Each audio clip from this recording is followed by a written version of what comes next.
মালিক ইবনে দিনার আল ইরাকি আল বসরি বলতেছিলেন, দুনিয়ার মানুষে হাসরের মাঠ বড় ভয়াবহ। ওই কঠিন মাঠে আমি দেখলাম আমার একটা সাপ দাবড়াইতেছিল, কালো বিরাট বড় অজগর সাপ, চোখ তার একটা তিলক বিশিষ্ট, খুবই ভয়ঙ্কর। এই সাপটা আমার পিছে পিছে আমাকে দাবড়াইতে লাগলো। সারা হাসর মাঠ তন্ন তন্ন করে আমি সাহায্যের জন্য খুঁজলাম, কিন্তু কেউ আমাকে সাহায্য করলো না। হাসরের মাঠের এক কোণার ভিতরে আমি যাই দেখলাম এক বৃদ্ধ লোক সুন্দর পোশাক পরে বসে আছে। আমি তাকে বললাম, বৃদ্ধ, আপনি সাপ থেকে আমাকে বাঁচান, এটা আমাকে তাড়া করতেছে, ও আমাকে কামড়াবে, মেরে ফেলবে আজ। বৃদ্ধ ডাক দে বলল, মালিক রে, আজকে আমি তোমার সাহায্য করার কোনো ক্ষমতা রাখি না, কারণ আমি বৃদ্ধ, আমার শক্তি দুর্বল, তুমি অন্য কোথাও দৌড়ে যাও। মালিক ইবনে দিনার বললেন, আমি দ্রুত গতিতে দৌড়াইতে লাগলাম। বিরাট বড় হাসরের মাঠের এক কোনায় যাই দেখলাম সুন্দর আলিশান বিরাট বড় একটা প্রাসাদ। এই প্রাসাদের মধ্যে ছোট ছোট বাচ্চারা খেলাধুলা করতেছিল। এই প্রাসাদের দিকে যখন আমি আশ্রয়ের জন্য দৌড়াইতে লাগলাম, একজন ফেরেশতা ঘোষণা দিল, এই প্রাসাদের বাচ্চারা, ছোট ছোট গিলমান গোলাম যারা আছো, তোমরা বের হয়ে আসো। একজন আল্লাহর বান্দা প্রাসাদের দিকে দৌড়ায় দৌড়ায় সাহায্যের জন্য আসতেছে, মনে হয় তার কোনো আমানত এই প্রাসাদের ভিতরে আছে। আমি প্রাসাদের দিকে দৌড়ায় দৌড়ায় গেলাম, যাওয়ার পরে ফেরেশতা দরজা খুলে দিল। আমি ভিতরে দৌড়াইলাম আর দেখি হাজার হাজার বাচ্চারা দৌড়ে আসতেছে। ওর ভিতরে দেখি আমার সেই ছোট্ট মেয়েটা, যে আমার কোল ফাঁকি দিয়ে খালি করে চলে গিয়েছিল। আমি মালিক দেখি রে, ওই মেয়েটা দৌড়ায় দৌড়ে আমার দিকে দৌড়ে আসতেছে। আমারে দেখা আব্বু আব্বু বলে দৌড়ায় আমাকে জড়ায় ধরছে। ছোট্ট মেয়েটা যখন আমার কাছে আসলো, ওই সাপটা, ছোট্ট মেয়েটা সাপটাকে ধরতে গেল, দৌড়ায় সাপ পালিয়ে গেল। আমি বসে বললাম, মেয়েটা আমার কোলের মধ্যে বসে আমাকে আদর করতে লাগলো, আমার দাড়ি ধরে, চুল ধরে, মাথা ধরে মেয়েটা আমাকে আদর করতে লাগলো। আর ডাক দিয়ে বলতেছে, আব্বু এখনো কি তোমার সময় হয় নাই, তুমি আল্লাহর দিকে ফিরে আসবা? আব্বু এখনো কি সময় হয় নাই, তুমি মদ পান করা ছেড়ে দিবা? আব্বু তোমার কি এখনো সময় হয় নাই, তুমি নামাজের কাতারে আসবা? আব্বু তোমার এখনো কি সময় হয় নাই, তুমি রোজার মধ্যে আসবা? আব্বু তোমার এখনো কি সময় হয় নাই, তুমি জিকিরের মাহফিলে বসবা? আব্বু তোমার এখনো কি সময় হয় নাই, তুমি মসজিদে যাইবা, মসজিদে দান সদকা করবা? আব্বু তোমার এত সম্পদ দিয়ে কি করবা? আব্বু তোমার এখন কি সময় হয়নি আল্লাহর দিকে ফিরে আসবা? মালিক ইবনে দিনার আল ইরাকি বসরি রাহিমাহুল্লাহ বলতেছিলেন, আমার ছোট্ট মেয়েটা আমাকে কোলের মধ্যে বসে বসে এইভাবে বলতেছিল।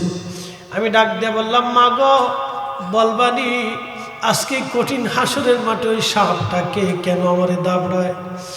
আমার মেয়েটা ডাক দিয়ে বলতে, আব্বাজান, ওই সাপটা হলো আপনার বদ আমল। সারা জীবন আপনি অন্যায় কাজ করেছেন, জুলুম করেছেন, আল্লাহর সাথে আপনি আল্লাহর বিরুদ্ধাচরণ করেছেন, আল্লাহর আইনের বাহিরে কাজ করেছেন। গুনাহ করার জন্যে সমস্ত গুনাহগুলিকে আল্লাহ জমা করে আজকে আপনার শাস্তি দেওয়ার জন্য ওই সাপটা আপনার পিছনে লেলিয়ে দিছে। এটা আপনার বদ আমল। আপনাকে ধরতে পারলে আজ আপনার নিস্তার ছিল না আব্বাজান, আপনি আজ যেতে পারতেন না, এই হাসরের মাঠে কঠিন আযাবের ভিতরে আপনি পড়ে যাইতেন। মালিক কেঁদে কেঁদে বলতেছে, মা বলো তো, ওই বৃদ্ধ যে হাসরের মাঠের কোনায় বসেছিল, ওই বৃদ্ধটাকে? সেই দিন মেয়েটা ডাক দিয়ে বলতেছে, আব্বাজান, ওই বৃদ্ধটা হলো আপনার নেক আমল। আপনি জীবনে আমল কম করেছেন, আমলটাকে দুর্বল বানাইয়া আপনি গুনার কাজ ভারী ভারী করছেন। আব্বাজান আমলটারে কম করিয়া গুনার কাজ ভারী করেছেন। ওই গুনাহ হলো সাপ, আর ওই বৃদ্ধটা হলো নেক আমল। আপনি তার কাছে সাহায্য চেয়েছেন, কিন্তু আপনার আমল দুর্বল করে রাখার কারণে আজকে হাসরে আপনাকে সে সাহায্য করে নাই। ডাক দিয়ে বলতেছে, মা গো, এই জান্নাতি প্রাসাদের মধ্যে তোমরা কি করো? এত ছোট ছোট বাচ্চা কাঁদে।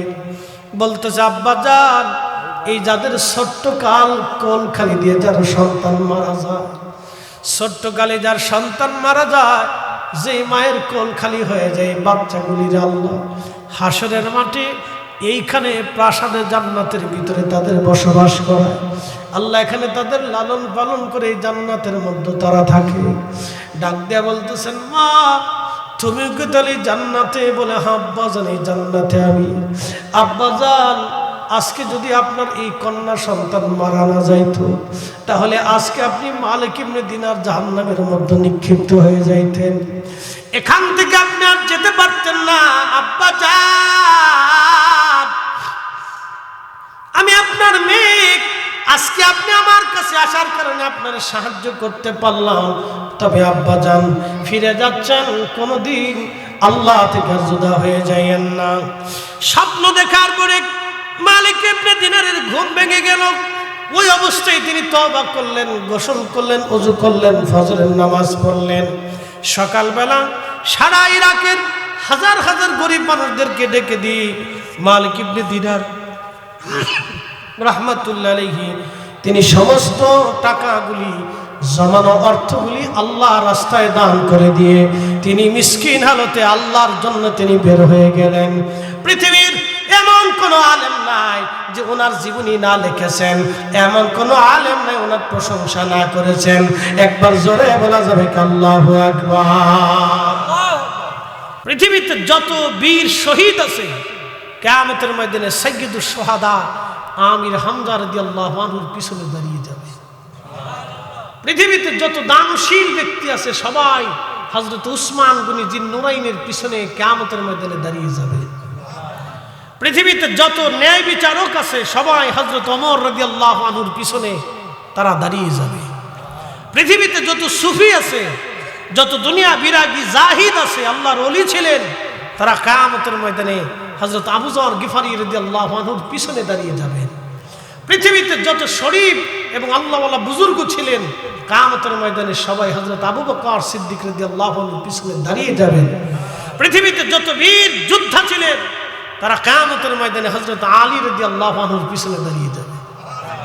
আর একটু জোরে বলবেন আল্লাহু আকবার, বুঝে যাবেন। হযরত উবাই ইবনে কাব চমৎকার লাহানের অধিকারী ছিলেন। তিনি মসজিদে নববীতে হযরত ওমর রাদিয়াল্লাহু আনহুর জামানাতে 20 রাকাত তারাবির নামাজ যখন চালু হলো, হযরত ওমর উবাই ইবনে কাবকে বলে দিলেন তুমি ইমাম হবে। সুন্দর লাহানে তিনি চমৎকার কেরাতে মসজিদে নববীতে তারাবির নামাজ তিনি আদায় করতেন জমাতে 20 রাকাত। আজকে যারা 8 রাকাত তারাবির নামাজ বানাইলো সব কয়টাই শয়তানের দালাল। হাত উঁচু করে বলেন ঠিক কিনা?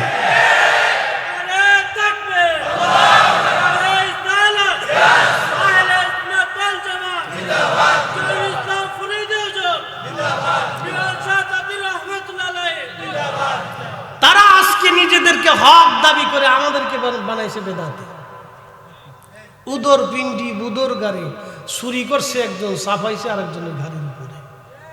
ওরা হলো অরিজিনাল বেদাতি, আমাদেরকে বানাইছে বেদাতি। আরে জমিনে যদি আমরা বেদাতি হই, তাহলে মিরান শাহ তাতারি রাহিমাহুল্লাহ বেদাতি হওয়ার কথা, শাহজালাল ইয়ামানি মুজাররিদি বেদাতি হওয়ার কথা, সিফা সালান নাসিরউদ্দিন শাহিমাহুল্লাহ যার তলোয়ার গর্জে ছিল এই বঙ্গেতে ভূমিতে, তিনি বেদাতি হওয়ার কথা। হুজুর গাউসে পাক বেদাতি হওয়ার কথা, খাজা বাবা আজমের চিশতি বেদাতি হওয়ার কথা, মুজাদ্দিদ আল-ফিসানি সিরহিন্দি বেদাতি হওয়ার কথা, হযরত কুতুবউদ্দিন কাকি বেদাতি হওয়ার কথা, নিজামউদ্দিন আউলিয়া বেদাতি হওয়ার কথা। এই জমিনে অসংখ্য আউলিয়া کرام বেদাতি হওয়ার কথা। আমরাই অরিজিনাল দেশের মুসলমান, কথা বলেন ঠিক না? বড় আফসোস, আজ সরাসরি করিয়ে গেরাস্তের উপরে দায় চাপাই দিচ্ছে। রোহিঙ্গা এসে কয় তোরা দেশ সার, দেশ আমাদের। এরকম দশা হয়েছে আজকে। রোহিঙ্গার কবলে পড়ছি আমরা, ঠিক কিনা? কিসের কবলে পড়ছি? রোহিঙ্গার কবলে পড়ছি। পৃথিবীর শ্রেষ্ঠ কারি,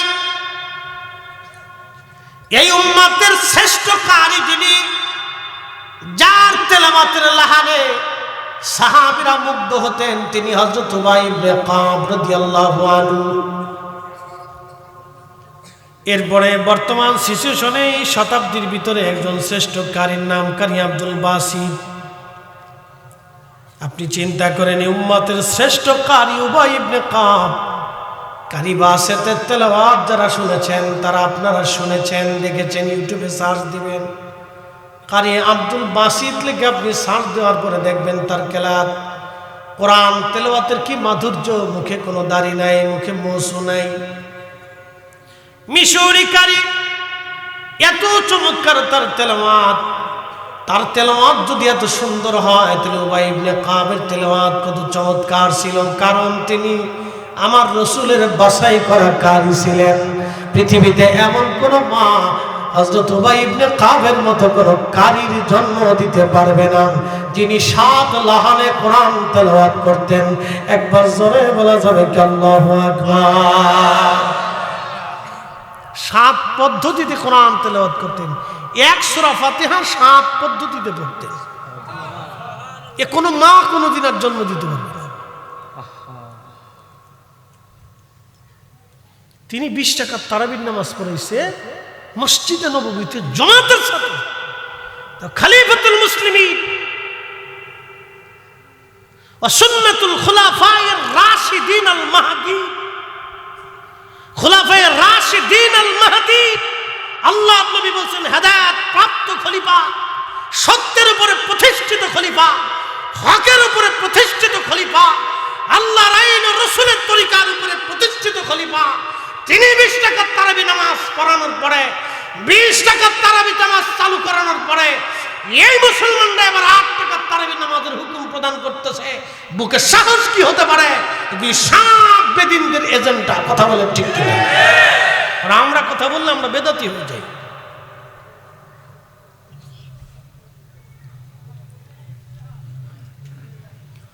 প্রিয় মুসলমান দাঁতমন্ডলবাসী, নাসিরনগরবাসী, হক কথা অবশ্যই তিতা লাগবে, ভালো লাগবে না, কারো দলের বিরুদ্ধেও চলে যেতে পারে, কিছুই আসে যায় না। সত্য সব সময় তিতা হয়। খুব মনোযোগ দিয়ে কথাগুলি শুনে যাবেন। আজ পৃথিবীতে লাহানের মুজিজা দিয়েছিলেন, কণ্ঠের মুজিজা দিয়েছিলেন হযরতে দাউদ আলাইহিস সালামকে। আল্লাহ একটা কিতাব দিলেন, পবিত্র জবুর শরীফ।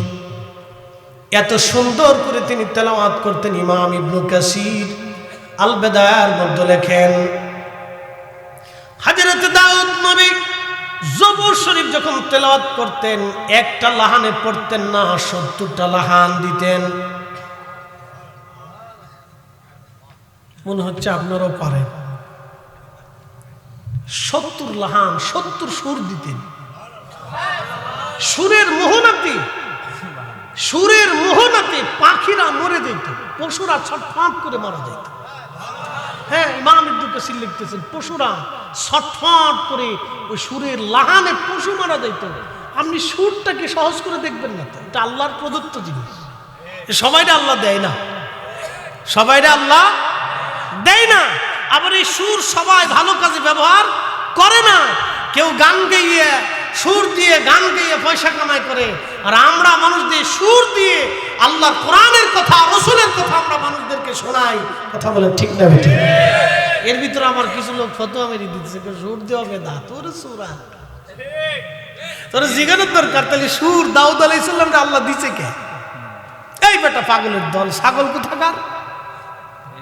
সুর দিয়ে ওয়াজ করা বেদা, মানে নিজের সুর নাই তা হবে না, কিন্তু সুর দিয়ে ওয়াজ করা বেদা। মূর্খ না? কে বলছে? মাদ্রাসা পড়ে টাইটেল পাস করছে, মুফতি পাস করছে, শাইখে মাদানি, আজহারি, বহুত কিছু নাম লাগাইছে। মূর্খ না বাবা, শয়তান। কে কইছে মূর্খ? ওরে শয়তান।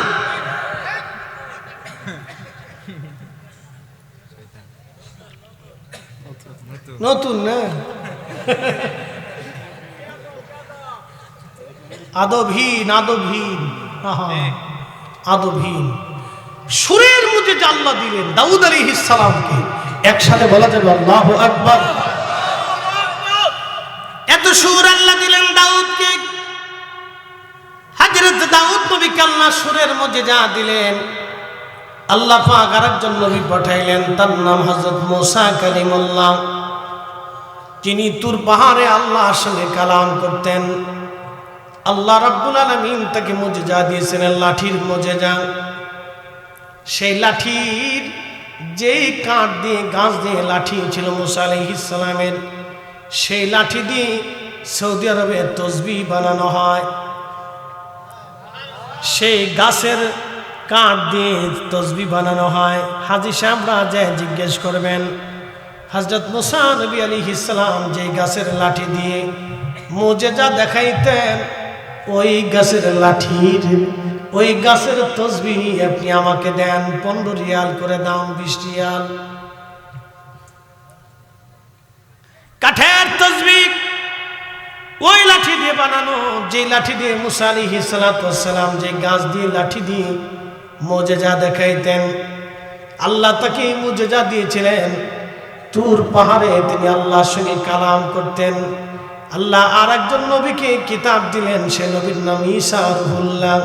তিনার মুজিজা ছিল, তিনি কোন কবরের পাশে দাঁড়ায় যদি বলতেন কুম বিইজনিল্লাহ, আল্লাহর হুকুমে জিন্দা হয়ে যাও, সাথে সাথে সাথে সাথে ওই মুর্দা 1000 বছরের কবর হলো, কবর থেকে জিন্দা হয়ে হযরত ঈসা রুহুল্লাহর সামনে দাঁড়ায় সালাম দিত, কথা বলতো।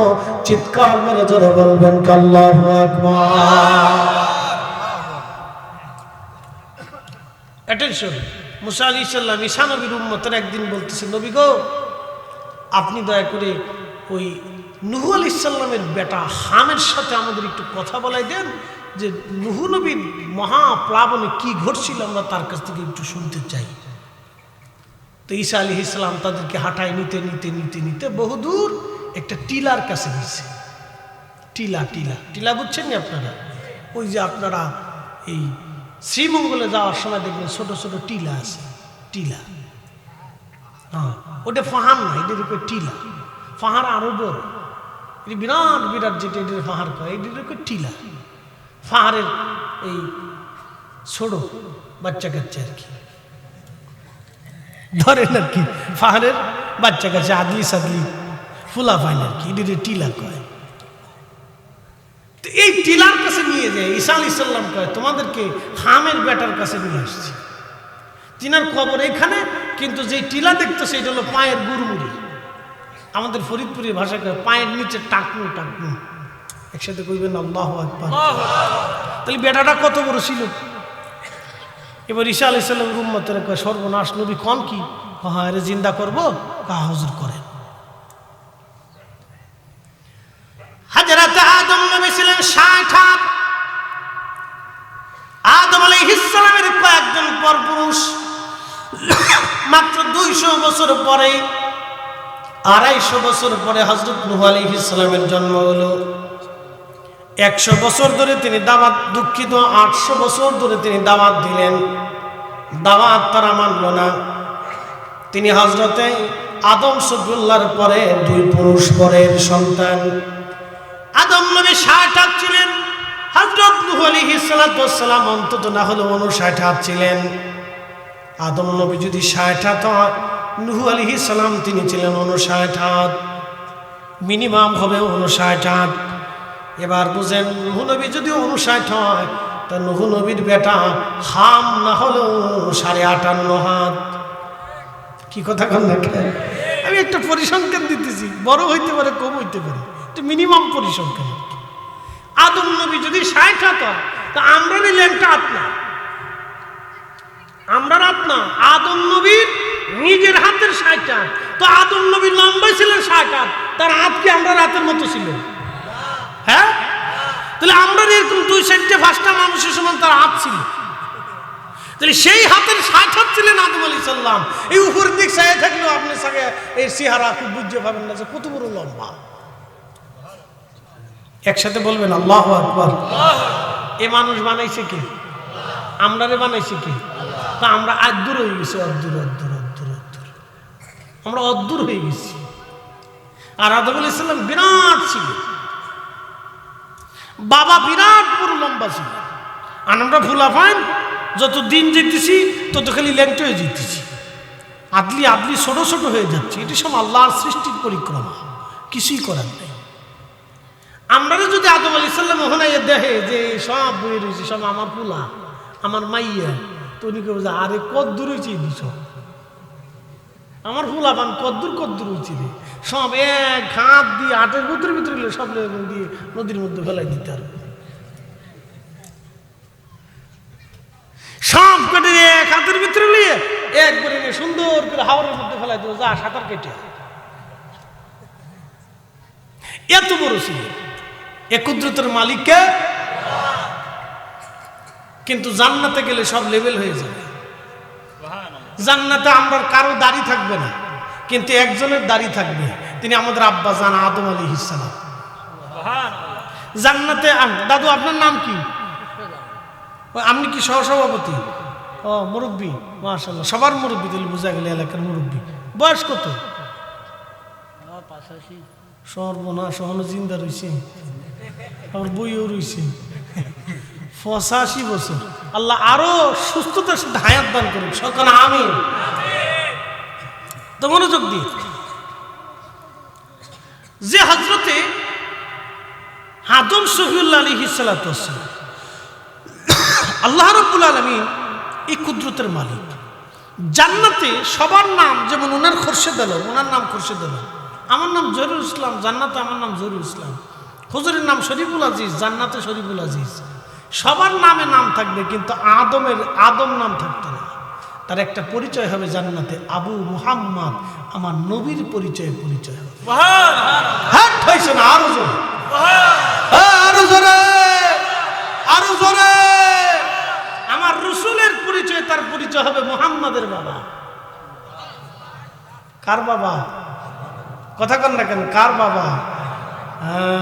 আমার রসুল। তিনি উম্মত অহনো মসজিদে জুতা চুরি করে, নিজের মর্যাদা নিজে বুঝি না, রসুলের দাম। হযরত আদম শফিউল্লাহ বেটা, 3 পুরুষ পরে হযরত নূহ নবীর 4 জন বেটা ছিলেন, হাম, সাম, ইয়াফেস, কেনান। হাম, সাম, ইয়াফেস, কেনান। কেনান ডুবে মরে গেল। হাম, সাম, ইয়াফেস, এই 3 জনের বংশধর তাম পৃথিবীতে রয়ে গেল।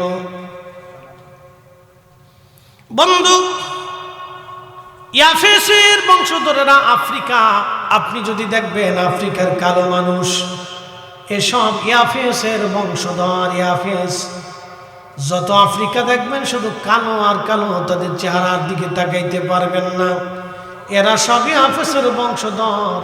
আর আরবেরা হামের বংশধর, আরাবিয়ানরা হামের বংশধর, আর আরাবিয়ান ছাড়া বাকি যা আছে সব সামের বংশধর। আমরা সবাই সামের বংশধর, আরবরা হামের বংশধর, আর আফ্রিকানরা ইয়াফেসের বংশধর। মনোযোগ দিয়ে শুনে যাবেন। হযরত ঈসা রুহুল্লাহকে উম্মতরা বলেন, হুজুর আপনি দয়া করে আমাদেরকে নিয়ে যান, আমাদেরকে নিয়ে যাবেন হামের কাছে, আমি তার সাথে কথা বলতে চাই। হামের কবরের পাশে দাঁড়ায়া হযরতে ঈসা রুহুল্লাহ ডাক দিলেন, হে নূহ নবীর বেটা হাম, ইজনিল্লাহ, তুমি আল্লাহর হুকুমে আমাদের সামনে জিন্দা হয়ে যাও। সাথে সাথে সাথে সাথে মাটি চুটি ভেঙ্গে বিরাট বড় টিলা হয়ে উঁচা হয়ে লম্বা চওড়া একজন মানুষ সবার সামনে দাঁড়ায় গেল। দাঁড়ায় সালাম দিতে লাগলো আর বলতেছিল, হে আল্লাহর নবী ঈসা, কি জন্য আপনি আমাদেরকে আজকে ডাকছেন? আমাকে ডাকলেন। হযরত নূহ আলাইহিস সালামের বেটাকে হযরত ঈসা নবী ডাক দেয়া বললেন, আমার উম্মতেরা আপনার আব্বার মহাপ্লাবন সম্পর্কে জানতে চায়, সেই মহাপ্লাবন সম্পর্কে আপনি আমাদেরকে বলে দিয়ে যান। একবার জোরে বলা যাবে আল্লাহু আকবার, লা ইলাহা ইল্লাল্লাহ, জোরে।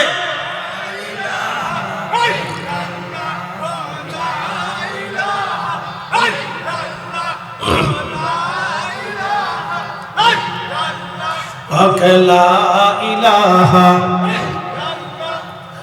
আসিয়া বলে আল্লাহ আল্লাহ ফেরাউন দিছে কত জানা আল্লাহ বলেন ও জিবরাইল আল্লাহ বলেন ও জিবরাইল খুলো হে জান্নাতের তালা লা ইলাহা লা ইলাহা হক লা ইলাহা লা ইলাহা ইল্লাল্লাহু মুহাম্মাদুর রাসূলুল্লাহ সাল্লাল্লাহু আলাইহি ওয়াসাল্লাম। হযরত হাম চুলগুলি তার পেকে গেছে, দাড়িগুলি তার সাদা হয়ে গেল। ঈসা নবী ডাক দিয়ে বলতেছেন, হাম রে ও হাম, তোমার চেহারায় চুল দাড়িগুলি কেন পেকে গেছে বলো? তোমার ইন্তেকালের আগে কি চুল দাড়ি পাকছিল না কোন কারণে চুল দাড়ি পাকলো বলো? হাম ডাক দিয়ে বলতেছে, আল্লাহর নবী গো, আমার ইন্তেকালের আগে কোনো চুল দাড়ি আমার পাকে নাই, সব চুল দাড়িগুলি আমার কাঁচা কাঁচা ছিল। কিন্তু আপনি যখন আমাকে ডাক দিলেন কুম বিজনিল্লাহ বলে, আমি ভাবছিলাম আমার রব আমার আল্লাহ আমারে জিন্দা বানাইতেছেন, হাসরের ময়দান বুঝি কায়েম হয়ে গেছে। আমি হাম চিন্তায় পড়ে গেলাম, হাসরের ময়দান কায়েম হয়ে গেল। এই কঠিন চিন্তায় আমি হামের চুল দাড়িগুলি সঙ্গে সঙ্গে সাদা হয়ে গেল। সেই হাসরের দিন কত কঠিন হবে, কত ভয়াবহ হবে।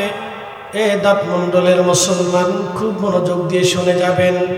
আল্লাহর কোরআন বলতেছে, তা'রুজুল মালাইকাতু ওয়ার রূহু ইলাইহি ফি ইয়াউমিন কানা মিকদারুহু 50 আলফ সানা। আমার রব বলতেছে, দুনিয়ার 50,000 বছর এক জায়গা করলে যত বড় হবে, হাসরের একটা দিন হবে তত বড়। আমি রব যেই দিন বিচারের কাঠ গড়ায়, ফেরেশতারা এবং রূহগুলি আমি আল্লাহর দরবারের দিকে দৌড়াইতে থাকবে। সেই দিনটা কত বড় হবে জানোনি? 50 আলফ সানা, 50,000 বছরের সমান হবে। সেই দিনের একদিন দুনিয়ার 50,000 বছরের সমান হয়ে দাঁড়াবে। 1 মিনিট করে 60 সেকেন্ডে হয় 1 মিনিট, এই 1 সেকেন্ড করে 60 সেকেন্ডে হয় 1 মিনিট, আর 1 মিনিট করে 60 মিনিটে 1 ঘন্টা, 1 ঘন্টা করে 24 ঘন্টায় দিন ও রাত। এই 24 ঘন্টার দিন ও রাতে 365 দিনে একটা বছর হয়। 365 দিনের 1 বছর করে হিসাব করলে 50,000 বছরে যত বিরাট হয়, হাসরের একটা দিন হবে তত বিরাট। নূহ আলাইহিস সালামের বেটা হাম ডাক দেখে, ঈসা নবী গো, কিয়ামতের কঠিন চিন্তায় আমি হামের চুল দাড়িগুলি আর সাদা হয়ে গেছে।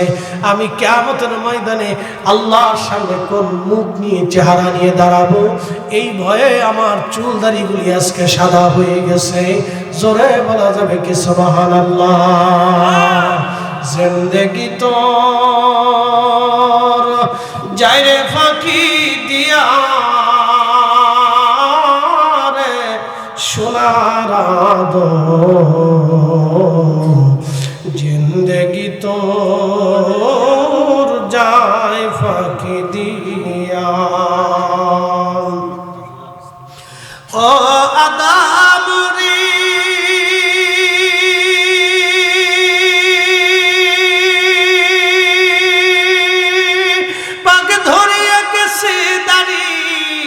দন্ত আছে গুটা চারি, সমন জারি গিয়াছে কুড়িয়ারে সোনার জিন্দেগি তোর যায় ফাঁকি দিয়া। আল্লাহুম্মা সাল্লি আলা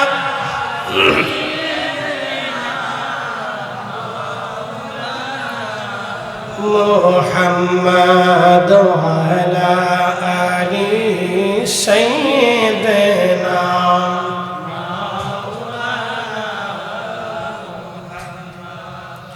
দাঁতমণ্ডলবাসী মেহেশরের মাঠ এত কঠিন হবে, ভয়াবহ বেশি দিন। আল্লাহু আকবার। সূর্যটা মাথা বরাবর হবে, সূর্যটা মাথা বরাবর মাত্র 1.5 থেকে 2 মাইল উপরে হবে। তাফসীরের মধ্যে আসছে ওই সূর্যটা, এই আয়াতের তাফসীরের মধ্যে ইমাম ইবনে কাসির লেখেন মাথা বরাবর সূর্য হবে। বর্তমান পৃথিবীতে যে সূর্যটা আছে এর উত্তপ্ততা, এর কঠিনতা হলো 200 কোটি ডিগ্রি সেলসিয়াস তাপমাত্রা। এই 200 কোটি সেলসিয়াস তাপমাত্রা একটা লোহা গলে গলে পানির মতো হয়। বিভিন্ন যন্ত্রপাতি বানানো হয়, মাউথটা বানানো হয়েছে লোহা গলাইয়া। এই মাউথের কাপড়টা বানানো হলো লোহা, ধাতব পদার্থকে গলাইয়া। মাত্র 13,000 ডিগ্রি সেলসিয়াসে এই লোহাটা গলে আজকে এই আকার করে তৈরি করে আপনার সামনে নিয়ে আসা হলো। আর সূর্যের তাপমাত্রা 200 কোটি ডিগ্রি সেলসিয়াস। ওই সূর্যটা যদি আল্লাহ একটু নিচে তুলে দেয়, তাম পৃথিবী পুড়ে পুড়ে সারকার হয়ে যাবে, পৃথিবীর কোনো অস্তিত্ব সৃষ্টিতে থাকবে না। ওই সূর্য যদি উপরের দিকে নিয়ে যায়, ঠান্ডা পড়ে তাম পৃথিবী একেবারে ঠান্ডা বরফে জমে জমে সব জমে যাবে, পৃথিবীর কোনো অস্তিত্ব থাকবে না। সূর্যটাকে প্রত্যেক দিন নির্দিষ্ট টাইমে যিনি ধরে রাখেন, একসাথে বলবেন সেই মালিকের নাম কি? আল্লাহ। না না হয় না, আরো ধরে বলেন কে? সেই মালিক যদি আল্লাহ হয়, তাহলে আজকে স্বীকার করে যাবেন সেজদাটা ওই মালিকের জন্য প্রয়োজন আছে না নাই?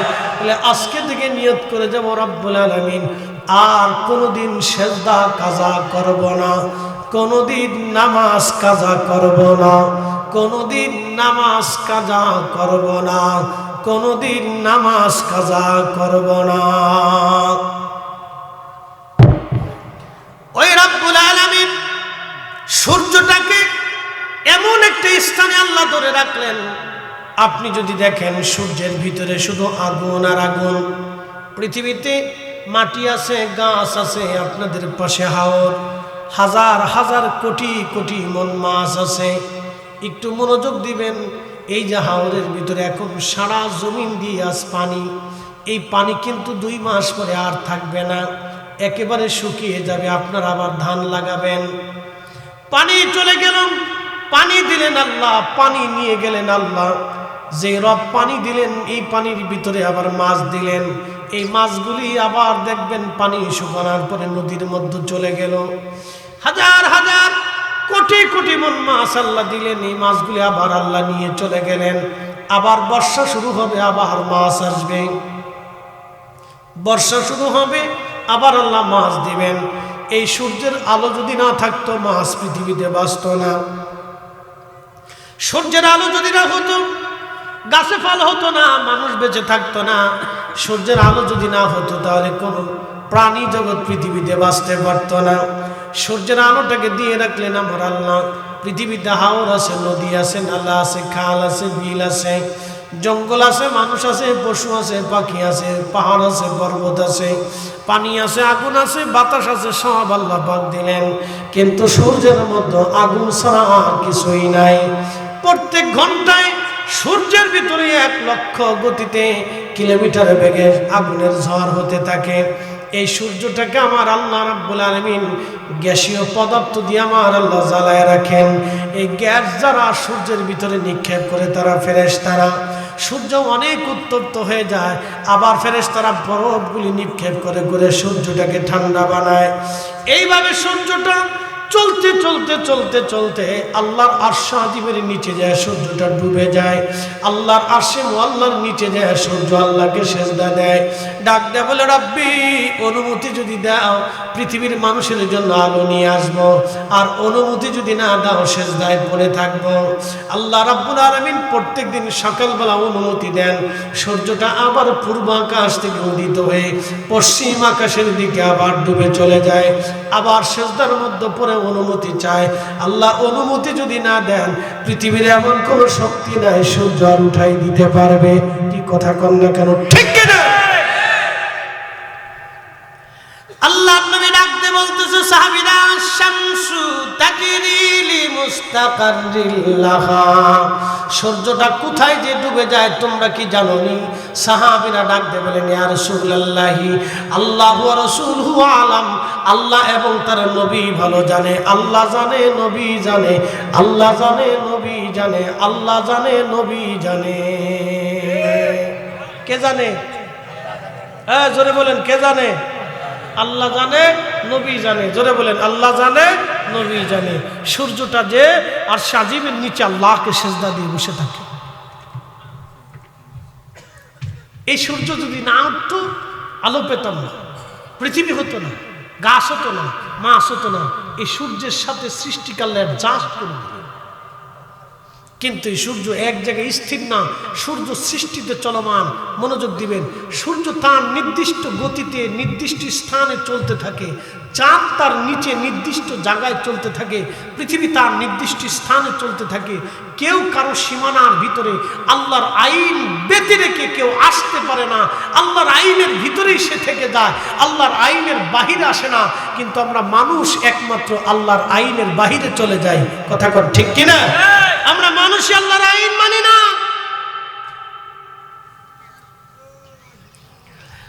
আশ-শামসু ওয়াল কামারু বিহুসবানি ওয়ান নাজমু ওয়াশ-শাজারু ইয়াসজুদান।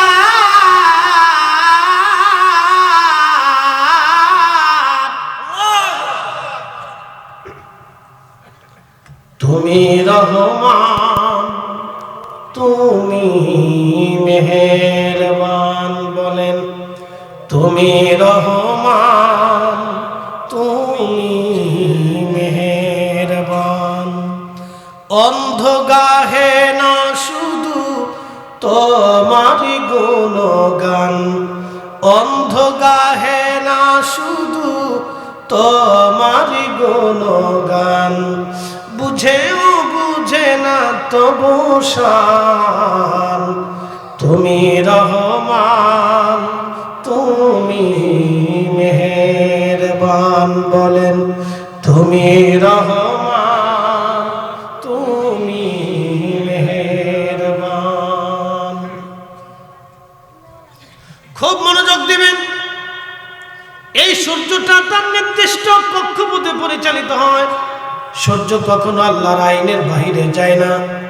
একমাত্র আমরা মানব জাতি আল্লাহর আইনের বাহিরে চলে যাই। আমরা আল্লাহর আইনগুলি ফলো করি না।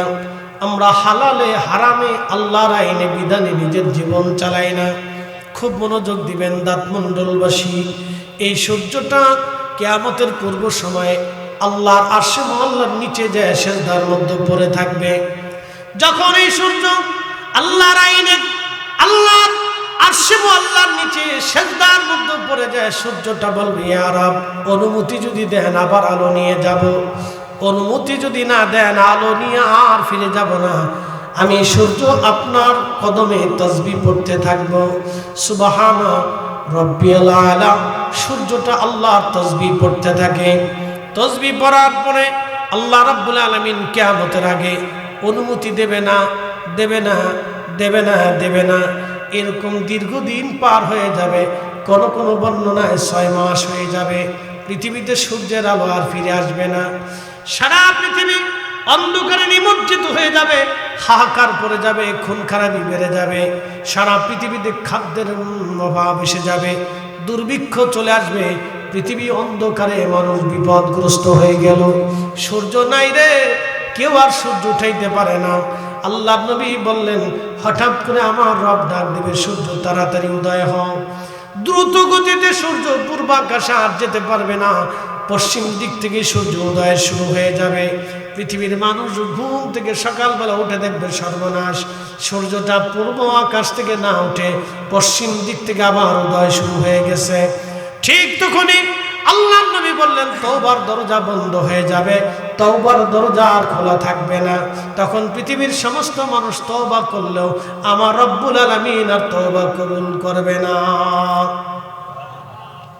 সেই সময় দুনিয়ার সমস্ত মানুষ যদি তওবা করে আর তওবা কবুল হবে না, তওবার রাস্তা আল্লাহ বন্ধ করে দিবেন।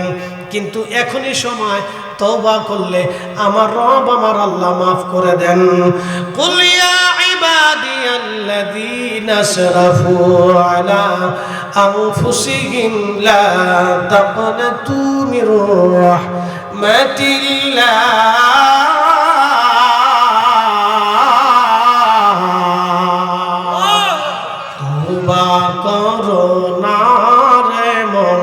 তওবা করো না, তওবা না করিলে গুনাহ, তওবা না করিলে গুনাহ মাফ হবে না রে মন, তওবা করো না।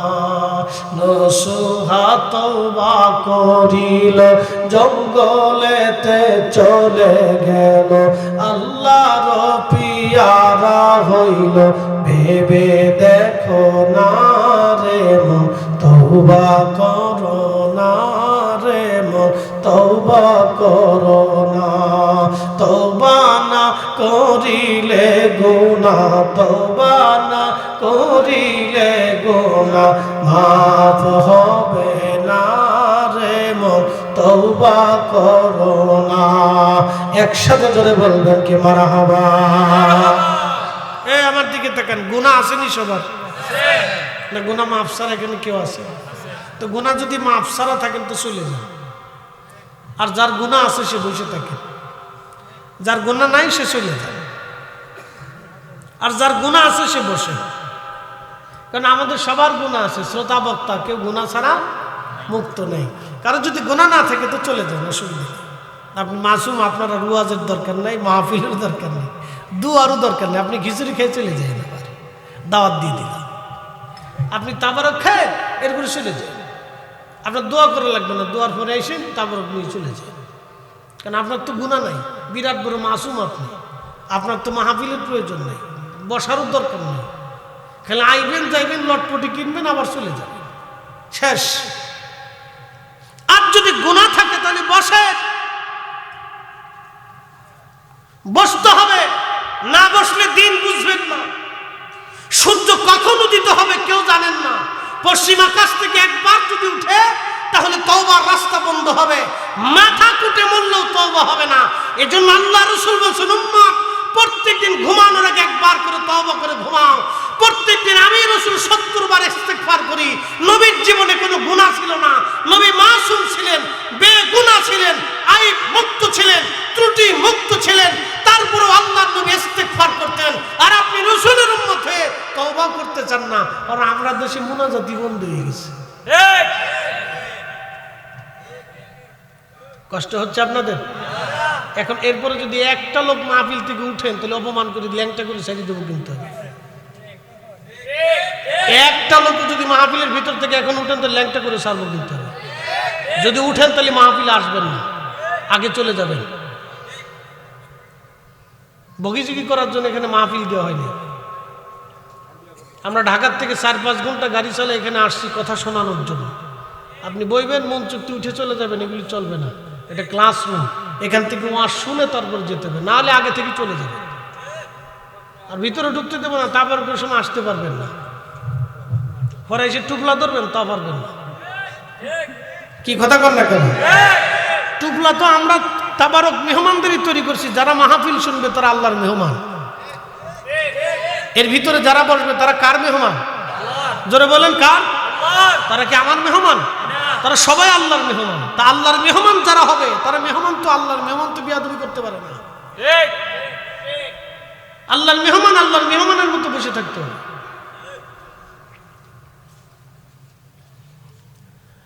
আল্লাহর মেহমানের মতো বসে থাকতে হবে। লড়াচড়া করা যাবে না, কথা বলা যাবে না, উঠা যাবে না, লড়া যাবে না। কারণ বহু মানুষ উঠে চলে গেছে আর কোনোদিন মাহফিলে ফিরে আসে নাই। বহু মানুষ কবরে চলে গেছে আর কোনোদিন দুনিয়াতে আসে নাই। বহু মানুষ মাটির নিচে চলে গেছে।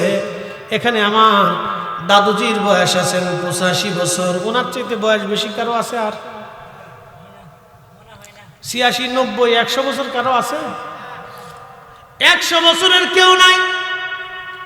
এর মানে কি 100 বছর আগে দাঁতমণ্ডলে যারা ছিলেন আজকে সবাই মাটির নিচে চলে গেছে। 100 বছর পরে আমরাও মাটির নিচে চলে যাব, পৃথিবী থেকে অস্তিত্বহীন হয়ে যাব।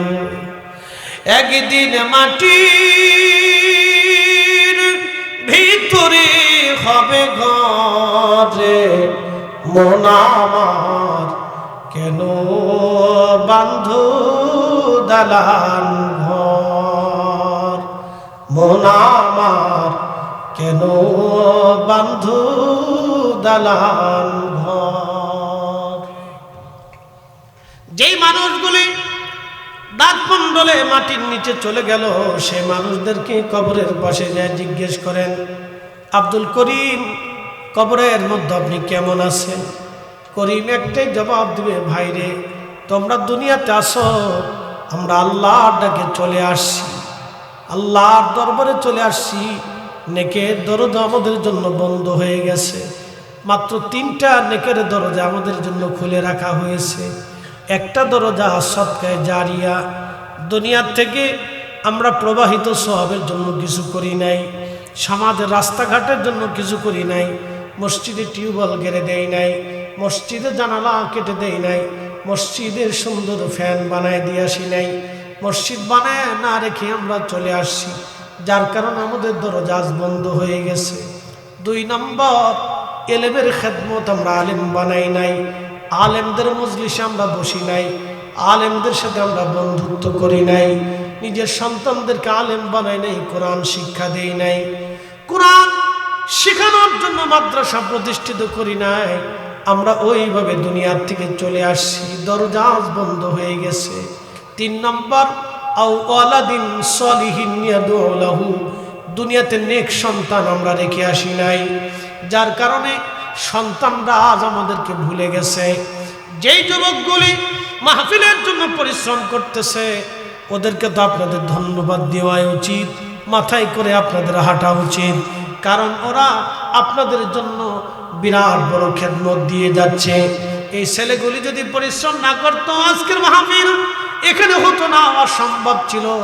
ওরা আউয়ালাদিন সলিহিন ইয়াদউ লাহু, নেক সন্তানের কাজ ওরা করে যাচ্ছে। ওরা আজকে মাহফিল দেওয়ার কারণে আজকে এই মাহফিলে দোয়া হবে। দোয়ার সময় এই এলাকার সমস্ত কবরের উপরে রূহগুলি উঠে আনন্দ করতে থাকে। আজকে দেখবেন বাচ্চারা আনন্দ করে, দৌড়াদৌড়ি করে। আল্লাহ রাসূল বললেন, আমার উম্মত কবরের উপরে রূহগুলি এসে কান্না করে। ওই রূহগুলি তারা দেখতে পায় মাহফিলে কে গেছে, কারণ তাদের চোখে আর কোনো পর্দা নাই। আমরা যেই জগতে বাস করি এই জগতে আমাদের চোখের পর্দা আছে। আমরা সামিয়ানার কারণে আকাশ দেখতে পারি না, মাটির কারণে নিচে কি হয় আমরা দেখতে পারি না, 2 পাশে সামিয়ানার কারণে 4 পাশে কি আছে আমরা দেখতে পারি না। আমাদের চোখের পাতা বন্ধ হইলে আর আমরা দেখতে পারি না। এই প্রিয় উপস্থিতি, আমার কথা বুঝে যাবেন আল্লাহ কত বড় শক্তিমান, শুধু চোখের পাতা থেকে বুঝে যাবেন। পাতা বন্ধ হলে যদি চোখে না দেখা যায় তাহলে বুঝতে হবে যে কোনো সময় আল্লাহ অন্ধ বানাইতে পারে। নিঃশ্বাস একটু বন্ধ করে দেখবেন, 2 মিনিট আপনি নিঃশ্বাস বন্ধ করে দেখবেন যে 2 মিনিট আপনি পারেন কিনা। যদি না পারেন তাহলে বুঝতে হবে পারবেনই তো না, যদি না পারেন তাহলে বুঝতে হবে নিঃশ্বাস ছেড়ে দিলে ভিতরে ঢুকতে আল্লাহ যদি না দেয় তাহলে পৃথিবীতে থাকার সুযোগ নাই। আমরা আল্লাহর ক্ষমতার কাছে অসহায়, একমাত্র আল্লাহ আমাদের সহায়। কথা বলেন ঠিক না বেঠিক? তাহলে হাত উঁচা করে বলেন সেজদা হবে কার? আল্লাহ। জোরে বলেন নামাজ হবে কার? আল্লাহ। জিকির হবে কার? আল্লাহ। তাহলে আজকে থেকে নিয়ত করে দেব রাব্বি নামাজ আমরা ছাড়ব না, ঠিক কিনা? আপনি যে হালতে থাকেন, প্যান্ট পরেন, শার্ট গায়ে দেন, অসুবিধা নেই, নামাজে যান। খালি ফরিদি সাহেবের মতো জুব্বা গায়ে দিয়ে রাস্তায় হাঁটলে মুসলমান হওয়া যায় না। আমার দেশের বহু মুসলমান আছে দাড়িওয়ালা, টুপিওয়ালা, সুদ খায়, ঘুষ খায়, এ মুসলমানের নাম, এর নামে মুসলমান, ও কাজে মুসলমান না। ও সারা জীবন সেজদা হবে কিন্তু নামাজ হবে না, ও সারা জীবন জিকির করবে কিন্তু কবুল হবে না। বলে হুজুর কারণ কি? প্রশ্ন করি। আজকে আমার ওয়াজ নসিহত শুনে আপনারা চিন্তা করলেন আজকে মসজিদে যে খুব ঢক মতো সারা রাত নামাজ পড়ে, তো সারা রাত একবারে জুব্বা জাব্বি গায়ে দিয়ে পাগড়ি টাগড়ি বাইন্ধে দিয়ে আতর গোলাপ লাগাইয়া খুব সুন্দর যায় নামাজ মিশে মসজিদে দাঁড়ায় গেলেন, সারা রাত্র নামাজ পড়ছেন কিন্তু অজু নেই, নামাজ হবে? সারা রাত নামাজ পড়ছেন, অজু নাই, নামাজ হবে? সারা রাত নামাজ পড়লে অজু না থাকলে যেমন নামাজ হয় না, ঠিক ওই রকম সুদের টাকা আর ঘুষের টাকা দিয়া গরুর গোশত খাইয়া, বিরিয়ানি খাইয়া, ভাত খাইয়া, খিচুড়ি খাইয়া, সবজি খাইয়া নামাজে দাঁড়াইলে ওই রকম নামাজ হয় না, কারণ ভিতরে পাক নাই, পাক নাই, না পাক, না পাক, না পাক।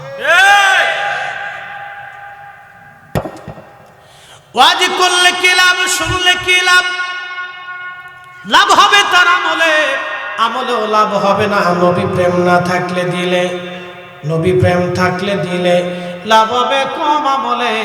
সুপারিশ করবেন নবী রোজ হাসরের ময়দানে, জ্ঞানী যারা বুঝে তারা শুধু ইশারায় নাদানের বুঝাইতে পারে আছে কে কোথায়। জ্ঞানীর মতো জ্ঞানী হলে অল্প কথাই বুঝে, কচুর মতো কচু হলে অল্প জালে সিজে। হাত উঁচা করে বলেন ঠিক না বেঠে? মাইকে কোনো সমস্যা? এই দেখো দেখো ঝামেলা যাতে না হয়। মহিলারা তো আসে না, মহিলারা একদিক দিয়ে জান্নাতে আগে যায়, এরা চুপচাপ এসে বসিতে। আর পুরুষ মানুষ মা বলে বলে খালি বিড়ি টানার দান্দা, একটু পরে নেশা লাগলে কয়েক যাই গেরে পরে 2-3 টান দিয়ে পরে যখন তাবরক দিব তখন এ ভয়। কথা খারাপ কিছু ভাই? বিড়ি খেয়ে জান্নাতে যাওয়ার সুযোগ আছে না? আচ্ছা বলেন তো, ভাত খাওয়ার আগে কি বলেন? বিসমিল্লাহ। জোরে বলেন। ভাত খাওয়ার আগে কি? বিরিয়ানি খাওয়ার আগে কি? বিসমিল্লাহ কর না। তাবরক খাওয়ার আগে কি? বিড়ি খাওয়ার আগে কি?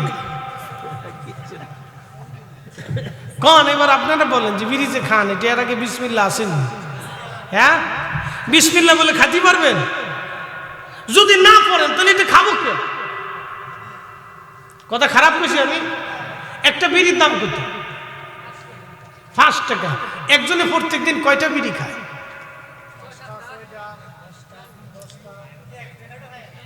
এক প্যাকেটে কয়টা থাকে? এক প্যাকেটে 20টা। আমি হিসাব ধরলাম এক প্যাকেটই খাইলো। আমি এক মুরব্বির জিগে বিড়ি কয়টা খান? 60টা খাই। মানুষ না জিন যাই কেন আমার খাইতেই হবে, খান। যদি খাইয়ে বেহেস্ত পান তো চেষ্টা করে দেখেন আর কি করবে।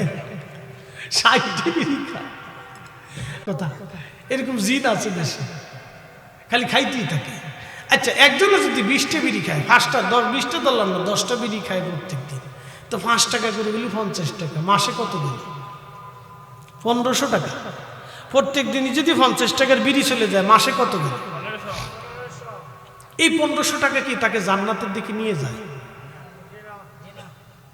তার আখেরাত ক্ষতি, নিজের দেহ ক্ষতি, বুঝে না। জাহান্নামের জন্য সে 1500 টাকা ব্যয় করছে। কিন্তু এরা যদি বলেন যে হুজুর ইমাম সাহেব, ভাইজান ইমাম সাহেবের বেতন বাবদ 100 টাকা মাসে দিন, সে দেয় না। ঘুরাইতে ঘুরাইতে ঘুরাইতে ঘুরাইতে 6 মাস ঠেলতে ঠেলতে রমজান মাসে ঈদের আগের দিন দিয়ে পায় না, বাজার সাথে করে বলছি টিয়া পয়সা নেই, নিলি নেন না নিজা কথা কর না কা। এই আমার স্বপ্নে ঘুমাই শোয়ার আগে স্বপ্ন দেখে মরে গেলে 80টা হুর নিয়ে জান্নাতে খুব ঘোরাফেরা করবো, শয়তানে হাসে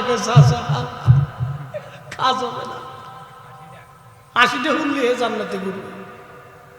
মসজিদে ঠেয়া দেন 100 টাকা।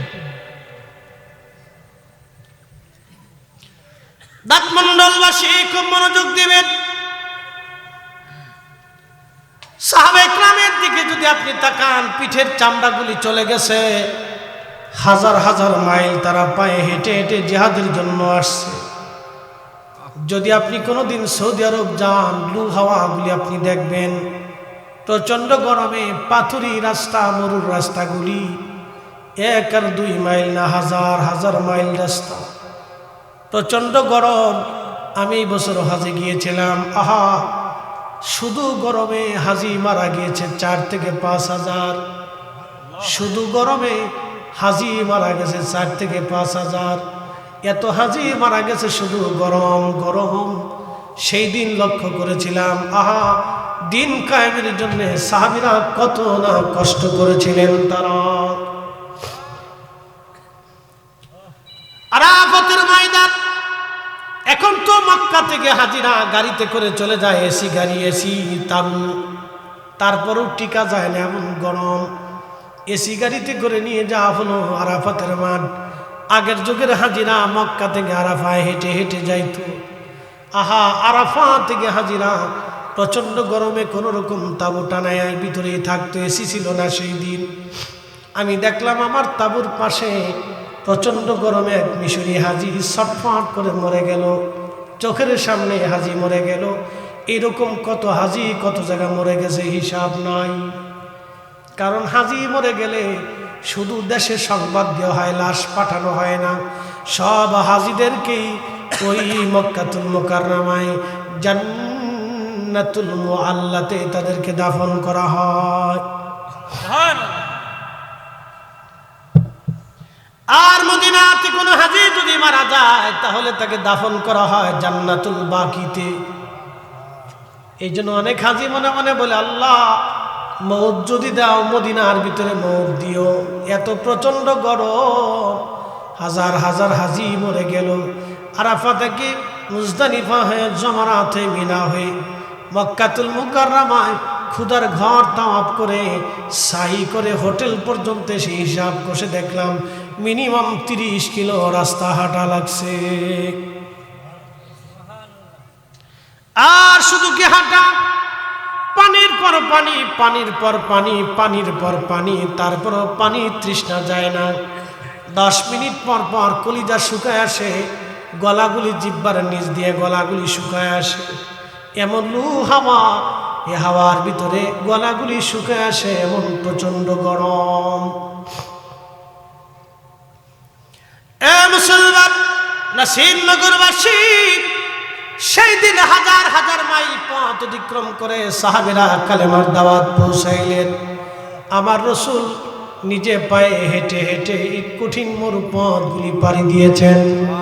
আজকে কত সুন্দর কালেমা আপনি পাইলেন, ইসলাম পাইলেন, মাহফিলে আপনারা আজ বসতে মন চায় না। আপনি যদি যান ভারতে, বহু অঞ্চল আছে মুসলমানরা মাহফিল করতে পারে না। কথা কন না কেন? মুসলমান মাইকে আজান দিতে পারে না, মুসলমান মাইকে আজান দিতে পারে না। ভারতের বহু মসজিদ আছে, মুসলমান মাইকে আজান দিতে পারে না, মাইক ছাড়া আজান দিতে হয়। আপনি যদি যান স্পেনে, মুসলমান ইচ্ছা করলে মসজিদ বানাইতে তারা দেয় না। মুসলমান মসজিদ বানাইতে পারে না, নামাজ পড়তে পারে না। আপনি যদি যান ইউরোপের বহু অঞ্চল, ইচ্ছা করলে মসজিদ বানাইতে পারবেন না। কিন্তু আজকে ইচ্ছা করেছেন মাহফিল সাজিয়ে দিয়েছেন, ইচ্ছা করেছেন আলেম দাওয়াত করে ওয়াজ শুনতে বসে গেছেন। কিন্তু ওই সমস্ত দেশে ইচ্ছা করলে আপনি পারবেন না, ইচ্ছা করলেই পারবেন না। আল্লাহ আমাদেরকে ভালো জায়গা রেখেছেন। একবার শুকরিয়া আদায় করে জোরে বলেন আলহামদুলিল্লাহ। কিন্তু সমস্যা হলো কি জানেন, অল্প মূল্যে পেয়ে গেছেন তো মূল্য দিচ্ছেন না। কিন্তু যে সময় বিপদে পড়ে যাবেন ঠিকই মূল্য দিবেন। বসতে হবে, হায়াত শেষ হলে এখানে আর বসার সুযোগ নাই, এখানে বসে শিখে যেতে হবে, দিন বুঝে যেতে হবে। 63 বছরের জীবনে আল্লাহর নবী জীবনে একটা মিথ্যা বলেন নাই। 63 বছরের জীবনে রাহমাতুল লিল আলামিন কাউকে ঠকান নাই। 63 বছরের জীবনে আমানতের খেয়ানত করেন নাই।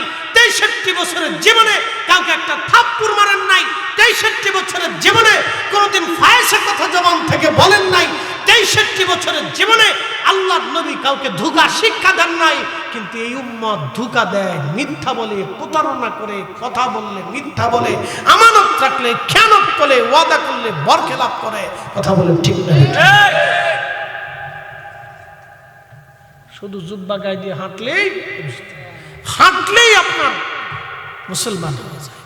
মুসলমান হতে হলে রসুলের চরিত্র হতে হবে।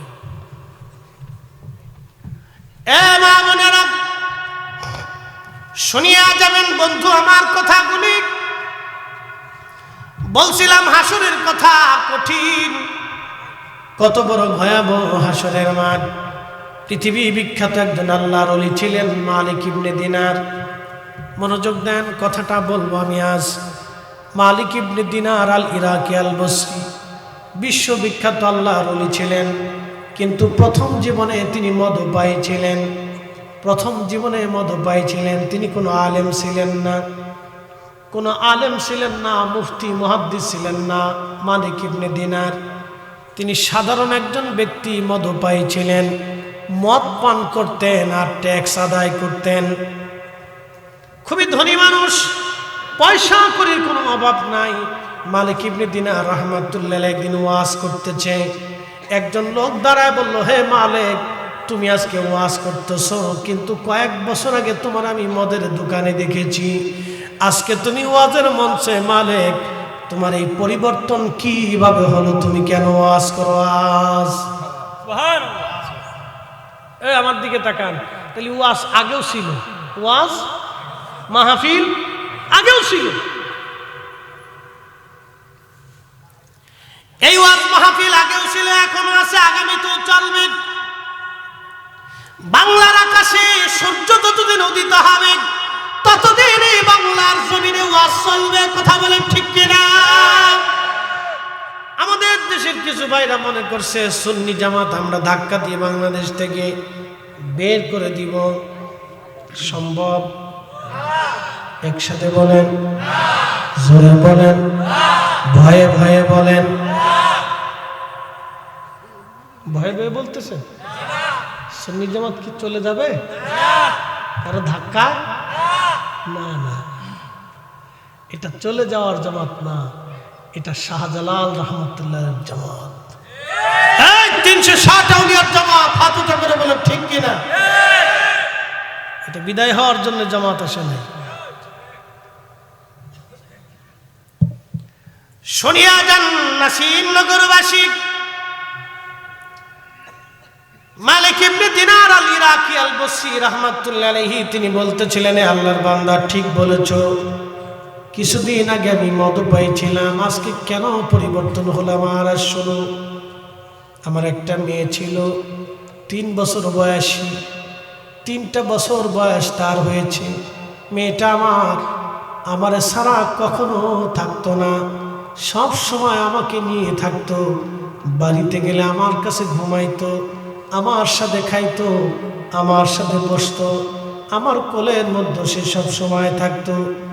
কিন্তু আমি ছিলাম মদপায়ী। লাইলাতুল বরাতের রাত্রে, কোনো বর্ণনা আসছে শবে বরাতের রাত্রে, কোনো বর্ণনায় শবে কদরের রাত্রে আমি মদপান করতেছিলাম।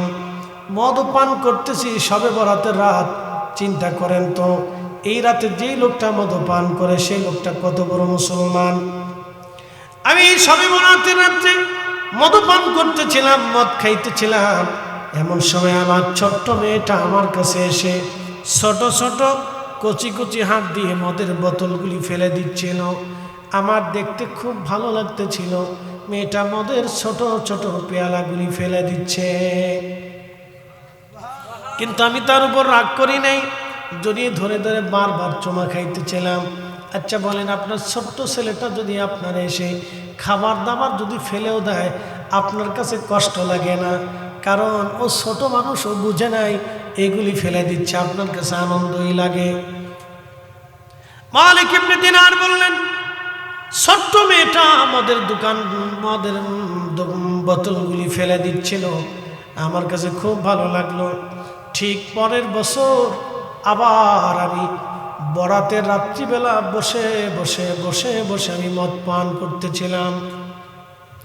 সেই সময় আমি মদ পান করতেছিলাম, কিন্তু আমার মদ পান বাদ দিয়ে আমি কান্না করতেছিলাম।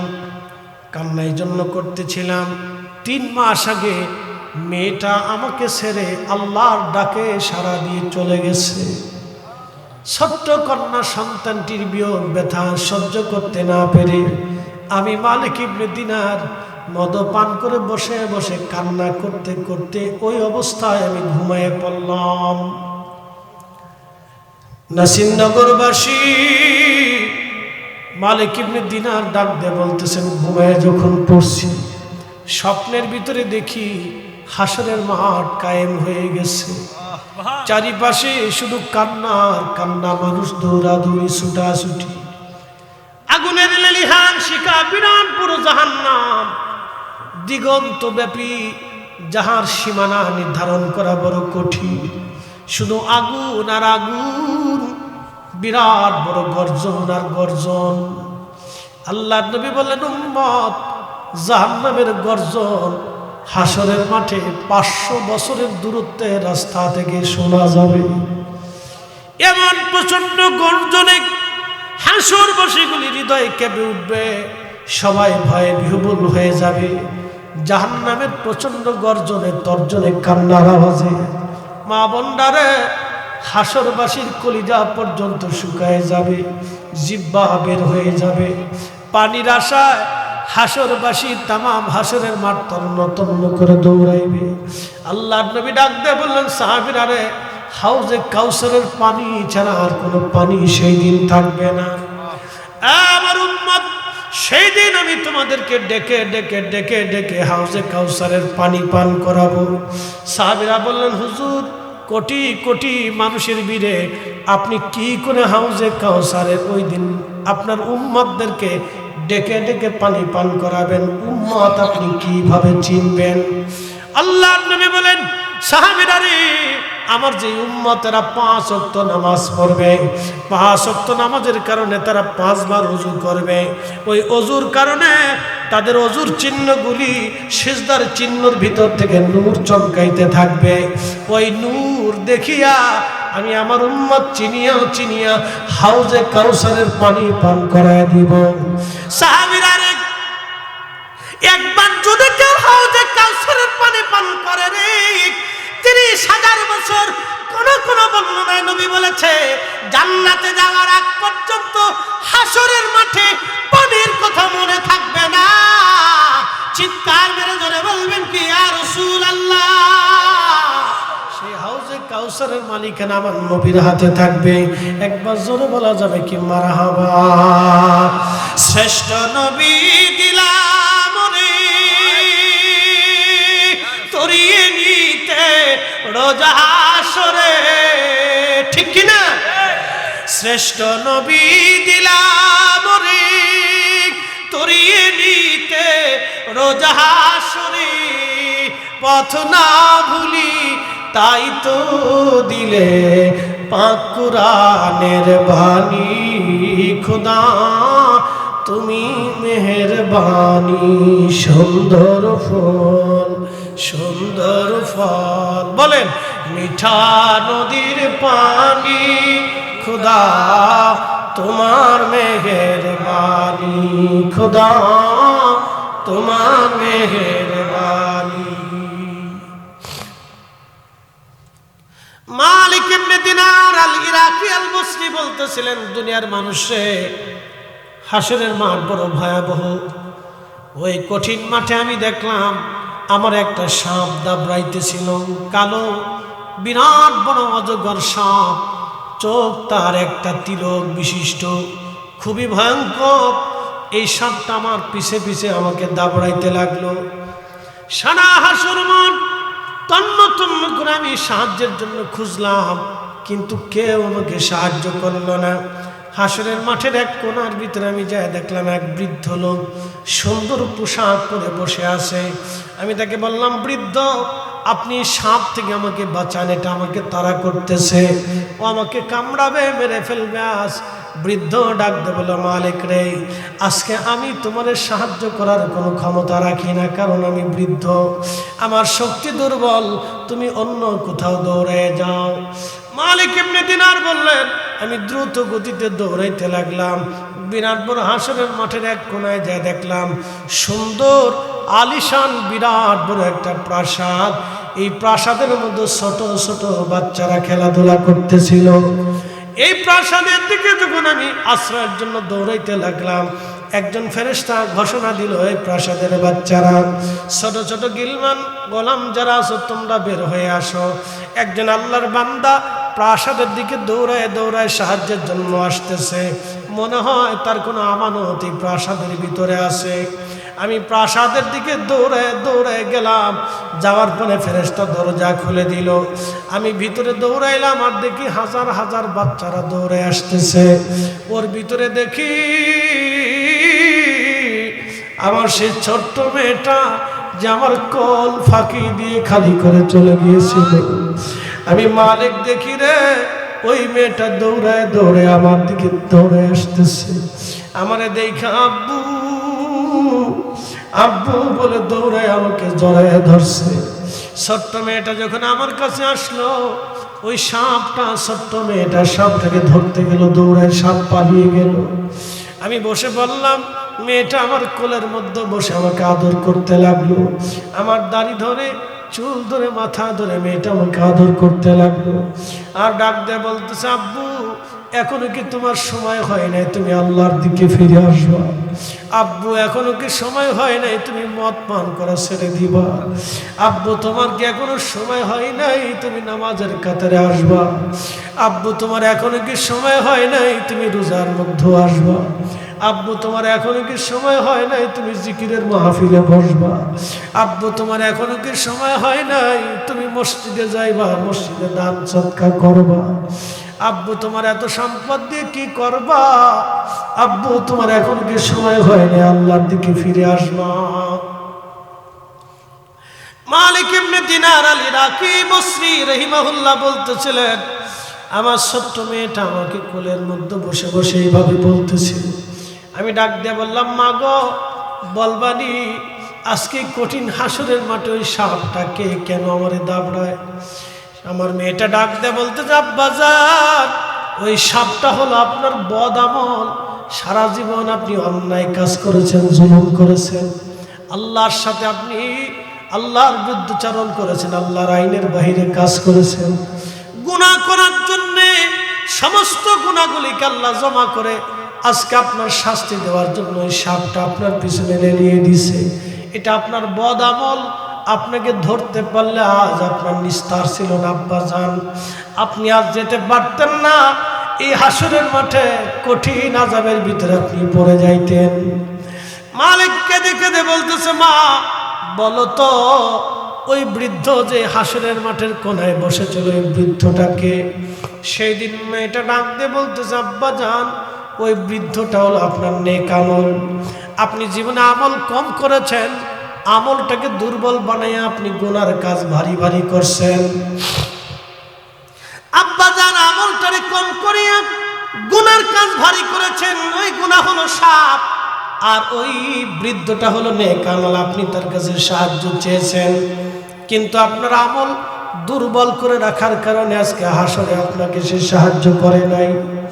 ডাক দিয়ে বলতেছে, মাগো এই জান্নাতি প্রাসাদের মধ্যে তোমরা কি করো? এত ছোট ছোট বাচ্চা কাঁদে। বলতেছে, আব্বাজান এই যাদের ছোট্ট কোল খালি দিয়ে যার সন্তান মারা যায়, ছোট্ট কালে যার সন্তান মারা যায়, যেই মায়ের কোল খালি হয়ে যায় বাচ্চাগুলির আল্লাহ হাসরের মাঠে এইখানে প্রাসাদে জান্নাতের ভিতরে তাদের বসবাস করায়। আল্লাহ এখানে তাদের লালন পালন করে এই জান্নাতের মধ্যে তারা থাকে। ডাক দিয়া বলতেছেন, মা তুমি কি তাহলে জান্নাতে? বলে, হ্যাঁ আব্বাজান এই জান্নাতে আমি।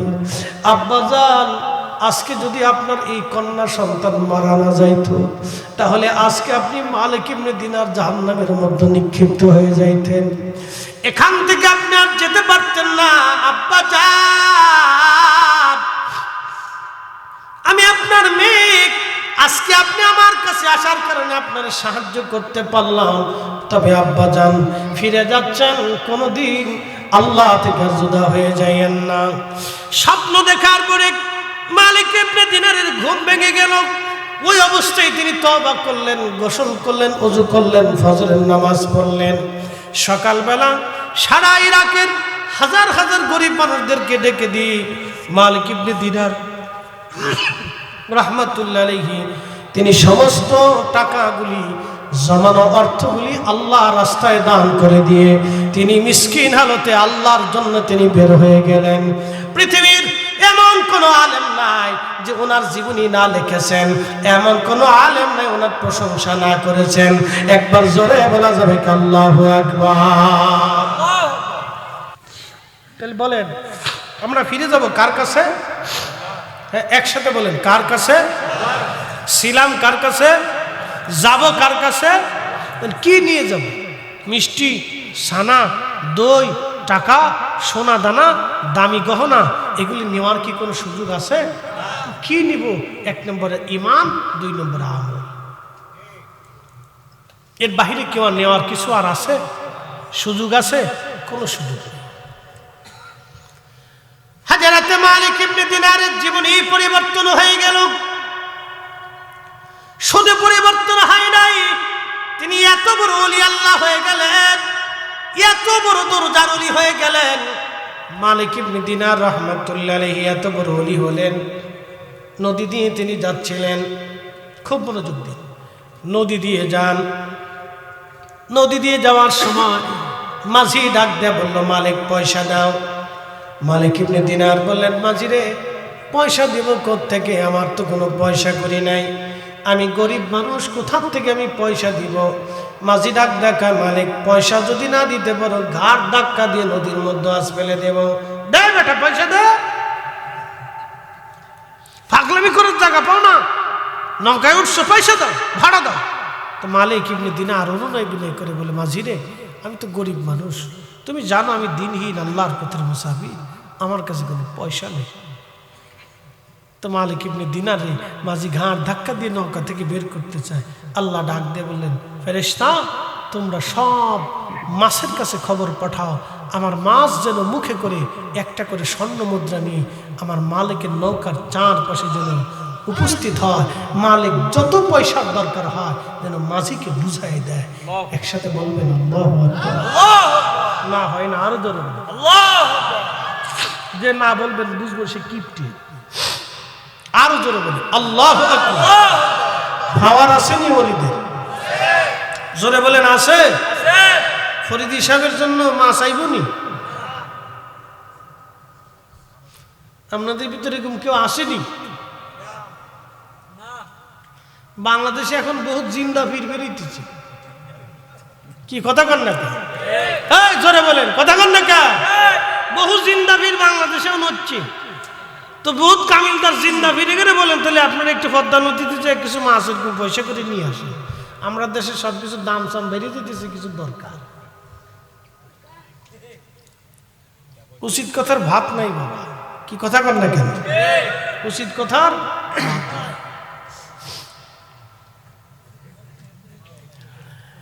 একসাথে জোরে বলেন তো আল্লাহু আকবার।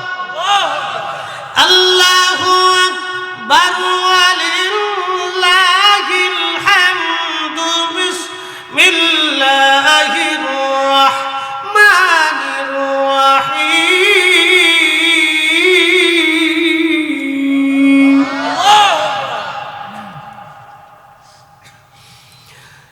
আল্লাযীনা আমানু ওয়া কানু ইয়াত্তাকুনা লাহুমুল বুশরা ফিল হায়াতিদ দুনিয়া ওয়া ফিল আখিরাহ। আল্লাযীনা আমানু, যারা ঈমান আনছে, ঈমানদার, ওয়া কানু ইয়াত্তাকুনা লাহুমুল বুশরা ফিল হায়াতিদ দুনিয়া ওয়া ফিল আখিরাহ। দুনিয়াতে ঈমানের পরে যারা মুত্তাকি হয়েছে, আল্লাহকে ভয় করেছে, আল্লাহর কোরআন বলতেছেন দুনিয়াতে তাদের জন্য সুসংবাদ, আখিরাতেও তাদের জন্য সুসংবাদ। মালিক ইবনে দিনারের 4-5 দিক হাজার হাজার নদীর মাছগুলি এসে মুখে করে একটা করে স্বর্ণ মুদ্রা নিয়ে আসছে। মাঝি, মালিক ইবনে দিনার ডাক দিছে, মাঝি যতগুলি পয়সা লাগে ভাড়া বাবদ তুমি নিয়ে যাও, আমার আল্লাহ মাছের মুখে করে আমার জন্য পয়সা পাঠিয়ে দিয়েছে। তুমি 1 পয়সা চেয়েছো, আমার আল্লাহ হাজার হাজার মাছের মুখে করে শত শত হাজার হাজার স্বর্ণ মুদ্রা পাঠিয়েছে। তোমার যত দরকার তুমি আজকে ভাড়া বাবদ নিয়ে যাও। মাঝি কদম মুবারকে পড়ে বললেন, হুজুর চিনতে পারি নাই, ভুল হয়ে গেছে, পার করে দিব, কোনো পয়সা লাগবে না, পয়সা লাগবে না। একবার জোরে বলবেন কি মারহাবা।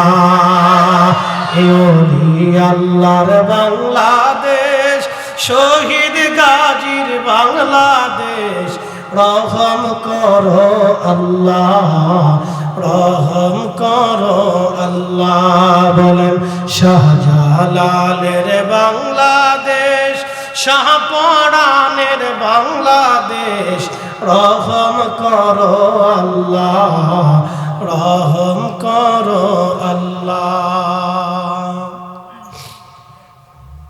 কষ্ট হচ্ছে আপনাদের? ফিরে যাব কার কাছে? কি নিয়ে যাব?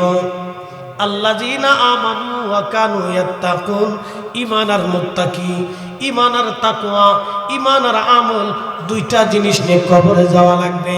দুইটার বাহিরে যাহা নিয়ে যাবেন তাহাই আপনার কাছে ফেরত আসবে, কোনোটাই কাজে লাগবে না। ঈমান আর আমল, ঈমান আর আমল। ঈমান আনতে হবে আহলে সুন্নাত ওয়াল জামাতের আকীদা অনুযায়ী। কথা কম না কেন, ঠিক কি না? আল্লাহ নবী বলেন, উম্মত, আমার উম্মতের ৭৩টা দল হবে, ইল্লা মিল্লাত ওয়াহিদ, একটা দল জান্নাতে যাবে, বাদ বাকি সব দল জাহান্নামে চলে যাবে। জান্নাতি কয় দল? এক দল। আহা জোরে বলেন কয় দল? এক দল। জাহান্নামী কয় দল? ৭২ দল। জান্নাতি কয় দল? সেই দলের নাম কি? আহলে সুন্নাত ওয়াল জামাত। আচ্ছা বলেন, এই দলে হুজুর গাউসে পাক আছে না নাই? খাজা বাবা আজমিরি আছে না নাই? মুজাদ্দিদ আল ফেসানি সেরহিন্দি আছে না নাই? বাহাউদ্দিন নাশবন বুখারী আছে না নাই? বাবা শাহজালাল ৩৬০ আউলি আছে না নাই? মিরান শাহ তাতরি রহমাতুল্লাহ আলাইহি আছে না নাই? কোটি কোটি ওলিরা এই দলে আছে না নাই? কারণ আহলে সুন্নাত ওয়াল জামাত ছাড়া কোনো মা ওলির জন্ম দিতে পারে নাই। তাহলে আপনারা কি কপাল পুরানা কপালওয়ালা? হ্যাঁ হ্যাঁ, আওয়াজে দুর্বল, রাত বেশি হয়েছে। কপাল পুরানা কপালওয়ালা, জোরে বলেন কপাল পুরানা কপালওয়ালা। আমরা কপালওয়ালা আহলে সুন্নাত ওয়াল জামাতের দামন ধরে আছি। মাহফিলে কোটি কোটি লোক হইলে হক খাওয়া যায় না। আল্লাহ রসুলের দরবারে সাহাবী ছিল মাত্র ১৬ লক্ষ, এখন মুসলমান আছে ২০০ কোটি। ১৬ লক্ষ সাহাবী যা করেছে ২০০ কোটি মুসলমান তা পারে নাই। এই আস্তে ঠিক করলেন তো, জোরে বলো। আরে খাজা বাবা আজমিরি একা যা করেছে ২০০ কোটি মুসলমান আমরা তা পারি নাই। সাহাবী তো আরো অনেক ঊর্ধ্বে। কথা কোন ঠিক? দলের নাম কি? জোরে বলেন, জোরে জোরে জোরে জোরে জোরে জোরে জোরে। আহলে সুন্নাত ওয়াল জামাত। বাস, এক কথাই শেষ।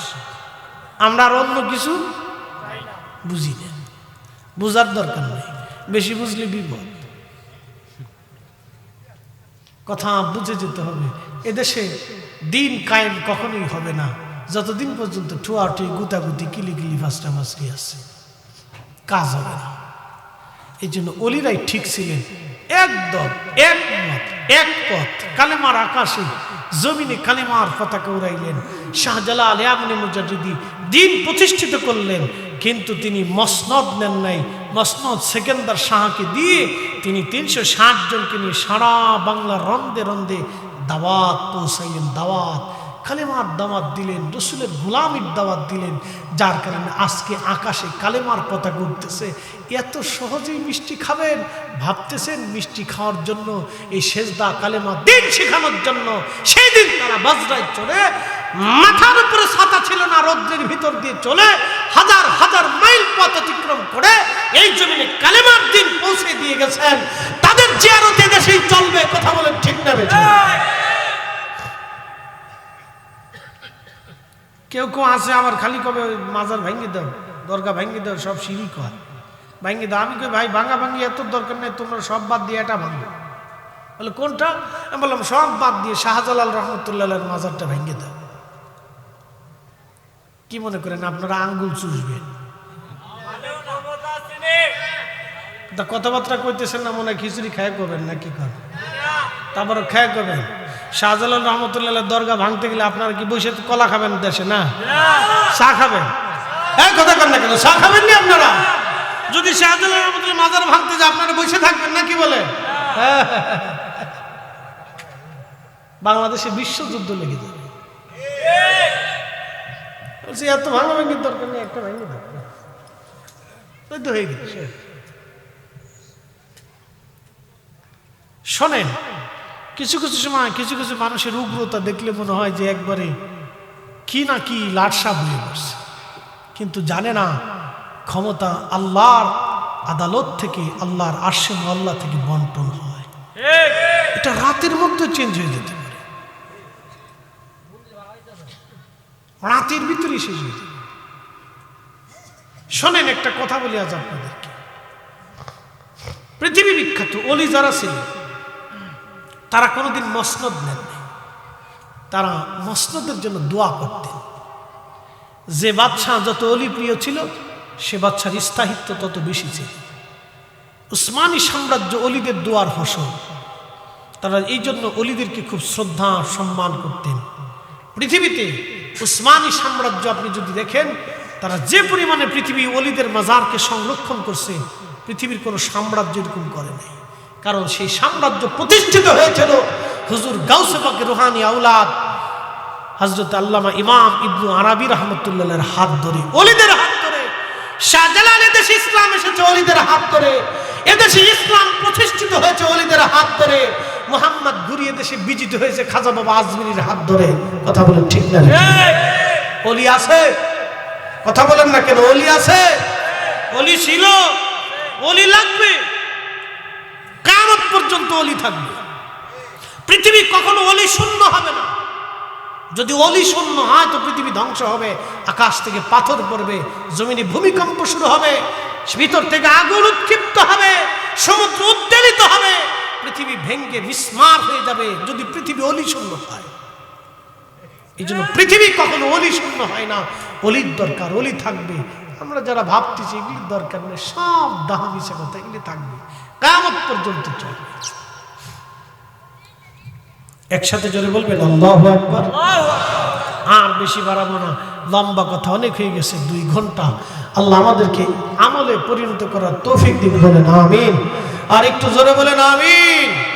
আসেন নবীজিকে দাঁড়ায় সালাম জানাই, ইয়া নবী সালাম।